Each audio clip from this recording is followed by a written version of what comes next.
Salut à toi, c'est Ayman. On se retrouve pour une nouvelle vidéo d'arabe où on va se focaliser cette fois-ci sur les ornements. On va voir les 4 types d'ornements principaux, la marque du défini, la marque de l'indéfini et la shadda qui est un ornement assez spécial en arabe. Du coup, maintenant, on va voir les 4 types d'ornements principaux en arabe, al-fatha, ad-damma, al-kasra et al-sukun. On va prendre une lettre simple, c'est le mim. Il faut savoir que chaque ornement va donner une intonation différente à la lettre. Donc, on a déjà le fatha qui se met au-dessus de la lettre, donc ça va donner ma. On a damma aussi qui se met au-dessus de la lettre, ça va donner mo. Al-kasra qui se met en dessous de la lettre, qui va donner mim.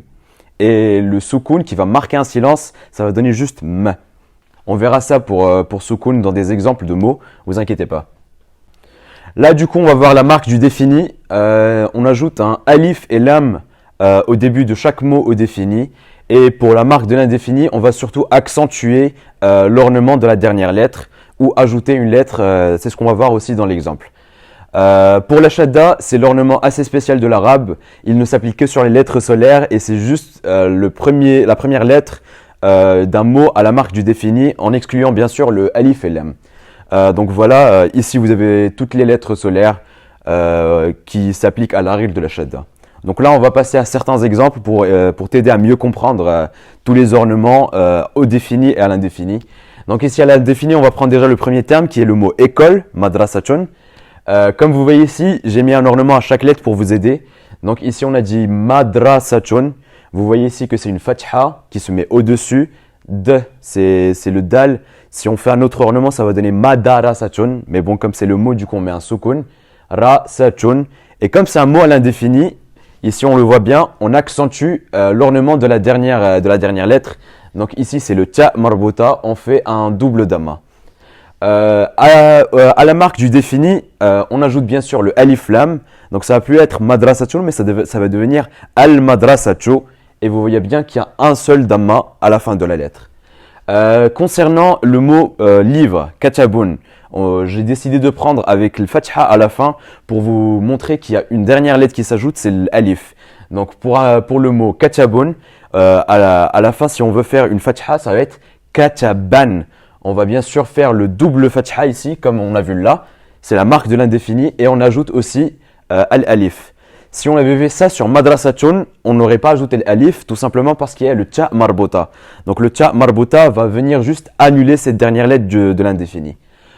Concernant du coup la marque du défini, c'est tout simple. On va faire alif et lam, al-kataba. C'est tout, et il n'y a ni lettre qui s'ajoute et ni double ornement vu que c'est la marque du défini. Concernant le mot crayon, qalamun, je vous montre aussi du coup pour le kasra, vu que le kasra ça se met en dessous de la lettre. Qalamin, il n'y a aucune lettre qui s'ajoute, c'est qalamin. Et à la marque du défini, c'est al-qalami. Toujours le alif lam, ne l'oubliez pas. Et une seule kasra vu que c'est la marque du défini. Là, on va prendre le dernier mot pour vous montrer un peu l'ornement spécial, ce qui est la shadda. Ici, on a tufahatun, c'est la pomme. Tufahatun, bien sûr, double ornement et le ta marbuta. Ici, vous voyez qu'il n'y a pas de shadda sur le ta. Mais quand on passe à la marque du défini, déjà, il n'y a plus le alif lam, il n'y a plus le sukun sur le lam. On dit at-tufahatu. Il faut accentuer sur le ta. La shadda vient marquer une certaine pression sur une lettre. Donc, c'est at-tufahatu. Du coup, tufahatu, vous mettez le petit signe, on dit, le petit signe en dessous de l'ornement principal. Et ensuite, ça part. Donc, at-tufahatu. Et bien sûr, pas double ornement, vu que c'est une marque du défini. Voilà pour cette vidéo des ornements. J'espère avoir été un maximum clair avec toi. Si jamais tu as une autre question concernant cette vidéo ou les autres vidéos sur les pronoms possessifs, les pronoms personnels ou encore la conjugaison, ou n'importe quel sujet en arabe, n'hésite pas à venir me voir en café ou slide dans mes DM. C'était Ayman et bonne chance pour tes révisions.